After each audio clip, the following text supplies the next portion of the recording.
2025년 6월 3일 조기대선은 대한민국 정치사에 길이 남을 역사적 분기점이었습니다.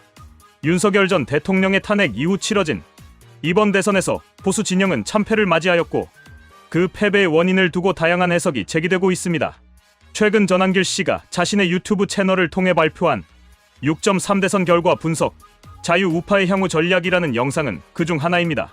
하지만 그의 분석은 보수 진영의 실패를 진단함에 있어 매우 편향적이며 책임 회피적이고 무엇보다도 현실을 외면한 주장이라는 점에서 비판을 피할 수 없습니다. 전한길 씨는 이번 대선 패배의 주된 원인을 이준석 전 개혁신당 대선 후보와 한동훈 전 국민의힘 대표에게 돌리며 그들이 자유우파의 미래를 망쳤다는 주장을 펼쳤습니다. 하지만 이는 사실을 정면으로 왜곡한 것입니다. 진정한 대선 패배의 원인은 따로 있습니다. 그것은 바로 친윤 기득권 세력의 극우 노선 고집, 시대착오적 계엄 옹호, 무리한 단일화 사기극, 그리고 구태 정치의 반복이었습니다. 무엇보다 이번 대선이 치러지게 된 직접적인 원인은 윤석열 전 대통령의 무리한 비상계엄 시도였습니다. 2024년 12월 3일 헌정질서를 위협하는 형태로 추진된 계엄은 결국 윤 전 대통령의 탄핵으로 이어졌으며 그로 인해 조기 대선이라는 초유의 사태가 발생하게 된 것입니다. 전한길 씨는 이를 외면한 채 마치 계엄이 정당했고 그것에 반대한 인사들이 배신자인 양 매도하고 있습니다.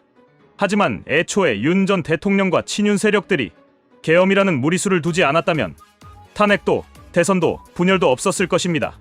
윤석열 전 대통령의 정치적 몰락은 타인의 탓이 아닌 본인의 독선과 오만에서 비롯된 결과임을 명확히 인식해야 합니다. 전한길 씨는 대선 패배의 첫 번째 원인으로 단일화 실패를 언급하며 이준석 후보가 끝까지 단일화를 거부한 점을 비판하였습니다. 그러나 실상은 전혀 다릅니다. 김문수 후보는 단일화를 외쳤지만 그것은 진정한 의미의 단일화가 아닌 양보 강요였습니다. 단일화를 주장하면서도 정작 김문수 후보 자신이 단일화를 할 의사가 없었던 것입니다. 이미 경선도 없이 대선 후보가 된 김 후보는 진정한 통합의 리더십을 보이지 못했고 국민의 눈에는 단일화 명분을 등에 업은 독단으로 비쳤습니다. 오히려 김문수 후보가 단일화로 사기만 치지 않았다면 개혁적이고 중도 확장성이 강한 한동훈 전 대표가 후보가 되었을 것이며 이 경우 보수 진영은 충분히 승리할 수 있었을 것입니다. 하지만 친윤 기득권 세력은 끝까지 한동훈을 배제하며 자신들만의 정치적 생존을 위해 당과 나라를 위험에 빠뜨렸습니다. 단일화라는 정치적 기회는 결국 사기로 전락하였고 김문수 후보는 단일화 제안을 빌미로 정통성을 확보하려 했을 뿐입니다. 전한길 씨는 한동훈 전 대표를 우파 분열의 원흉, 윤석열 등의 칼 꽂은 자로 몰아세우고 있습니다. 그러나 이는 사실과 전혀 다릅니다. 한동훈 전 대표는 국민의힘을 지키기 위해 마지막까지 싸웠고 윤 전 대통령 탄핵 당시에도 헌법 절차와 법치주의의 틀 안에서 냉정한 판단을 요구하였을 뿐입니다. 그가 윤 전 대통령에게 반기를 들었다기보다 헌정질서와 법치주의 수호를 우선시했기 때문입니다. 이는 오히려 진정한 보수 정치인의 자세라고 평가받아야 마땅합니다. 반면 친윤 세력은 극우 유튜버, 태극기 집회 세력과 손을 잡고 중도층의 이탈을 자초하였습니다. 계엄을 지지하고 헌정질서보다 정파적 충성을 우선시한 그들의 노선은 중도합리적 보수 유권자에게 공포를 주었습니다. 특히 젊은 세대와 수도권 유권자들 사이에서의 반감은 극심하였고 이로 인해 보수 진영의 외연 확장은 사실상 불가능하게 되었습니다. 한동훈 전 대표는 바로 이러한 기득권 정치, 강성 지지층만을 바라보는 선동 정치를 비판하며 개혁을 주장한 인물입니다. 그를 비난하는 것은 결국 보수의 미래를 부정하는 것이며 패배를 인정하지 않으려는 무책임한 정치 행태일 뿐입니다. 보수 진영은 더 이상 구태 정치와 과거 회귀의 유혹에 머물러 있어서는 안 됩니다. 진정한 혁신과 변화를 갈망하는 국민의 목소리에 응답해야 합니다. 전한길 씨가 비호하는 친윤 정치 세력은 사실상 계엄을 옹호하고 부정선거 음모를 전적으로 믿으며 보수의 이름만 걸고 실상은 기득권 유지와 내부 공천 싸움에만 혈안이 되어 있습니다.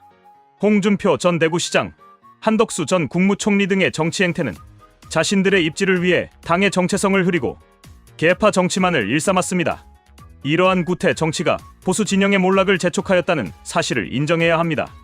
보수 정당이 국민의 신뢰를 다시 얻기 위해서는 한동훈 전 대표가 주장한 기득권 청산과 중도 실용 노선으로 가야 합니다. 과거를 붙잡고 윤석열 전 대통령의 정치적 유산에만 기대려는 친윤 기득권은 이제 보수 진영의 짐이자 미래의 발목입니다. 보수는 더 이상 과거에 집착해서는 안 됩니다. 시대 변화에 맞춰 국민의 눈높이에 맞는 정치를 해야 하며 실력과 혁신으로 다시 태어나야 합니다. 전한길 씨와 같은 구시대 인식에 머물러 있는 인물들이 보수의 방향을 좌지우지하게 해서는 안 됩니다. 지금 필요한 것은 새로운 보수, 실용보수, 합리보수의 가치입니다. 그 중심에 한동훈 전 대표가 있습니다. 이제는 더 이상 침묵해서는 안 됩니다. 보수를 다시 살리기 위해서는 국민 개개인의 참여가 절실합니다. 한동훈 전 대표의 개혁 노선에 동의하시는 국민 여러분께서는 당원으로 가입하여 힘을 보태주시기 바랍니다. 국민의 힘은 다시 태어나야 합니다.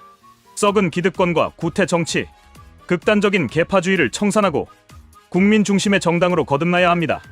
한동훈 전 대표와 함께라면 그것이 가능합니다. 전한길 씨와 같이 과거에 매달리는 인물들이 보수의 미래를 말할 자격은 없습니다. 국민과 함께 미래를 향한 보수의 길을 새롭게 만들어 나가야 할 때입니다.